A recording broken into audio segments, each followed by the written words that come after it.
haddaad rabto ilmahaagu ilmo raxiima inuu noqdo maxaa Soomaali ka wada dhigay yani maanta dayday iyo dad la leeyahay dadkoodii uma naxaya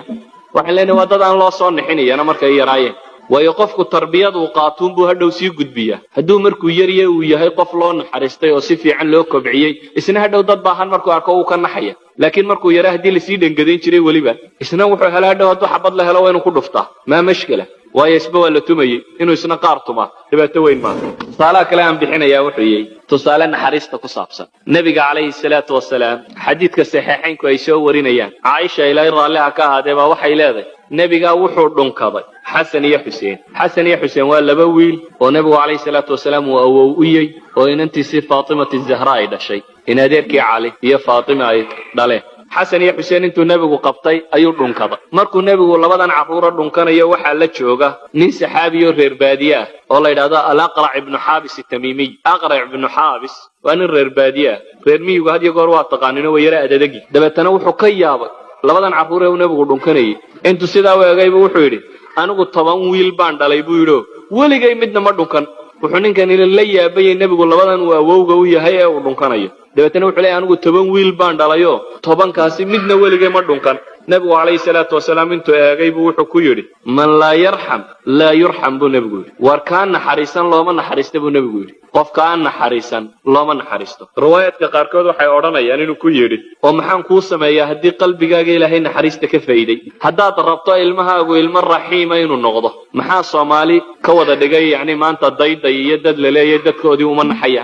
waxaan leenahay waa dad aan loo soo nixinayna markay yaraayeen waayo qofku tarbiyadu qaatuun buu hadhow sii gudbiyaa hadduu markuu yariye uu yahay qof loo naxariistay oo si fiican loo kobciyay isna hadhow dad baahan markuu arko uu ka naxaya laakiin markuu yaraa hadii la sii dhangadin jiray waliba isna wuxuu helaa hadhow hadduu xabad la helo waa inuu ku dhuftaa ma mashkila waayo isba waa la tumayay inuu isna qaar tuma dhibaato weyn ma walidaalk baa nabigu wuxuu leeyahay qofka aan naxariisan ilaahayna uma naxariisto aan tusaale idinka siiyo dhaqanka Soomaaliyeed mesela waxa jira Soomaalidu dad ay geel jira u yaqaaniin geel jiraha Soomaalidu waxay ku sifeeyaan inuu col yahay ama inuu cadow yahay cadownimada geel jira waxa la gaarsiiyaa waxaan maqlayay Soomaalidu maamahay dumarka u nisbeeyeen oo yiraahdaan waxay yiraahdaan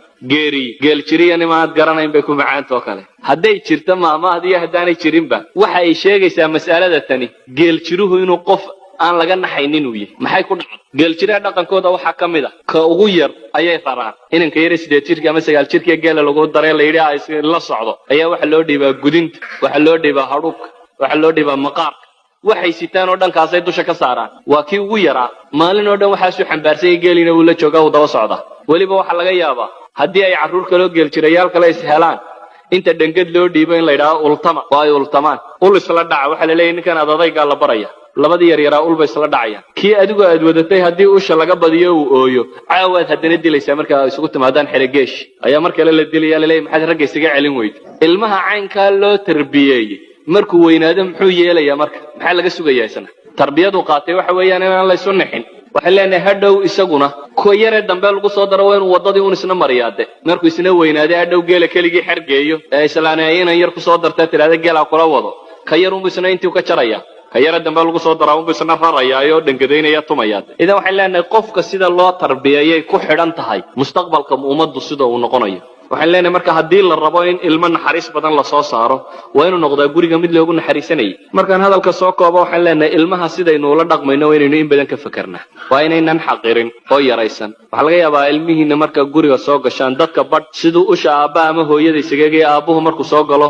inuu sidii jiir yar oo la qabtay meel isku nabawno ismiskiiniyo waayo waa baqa waa colaad isaga iyo odayga waxa u dhaxeeya waxa la arkaa mararka qaarkood in loo tilmaamo mar allaaliya marka dad soo galaan isaga la xaqiro la yiraahdo ordo hadaba guriga gala dadkii waaweynaba meesha fadhiya soo bixina waxaan leenahay marka ilmuhu wuxuu u baahan yahay marka inuu kalsooni helo inaan la xaqarin in dadnimadiisa la baro in la kobciyo samaha in lagu barbaariyo waa wasiiladii koowaad baan wali tusaalayaasheedii ku jira ee ahayd qudwa xasana iyo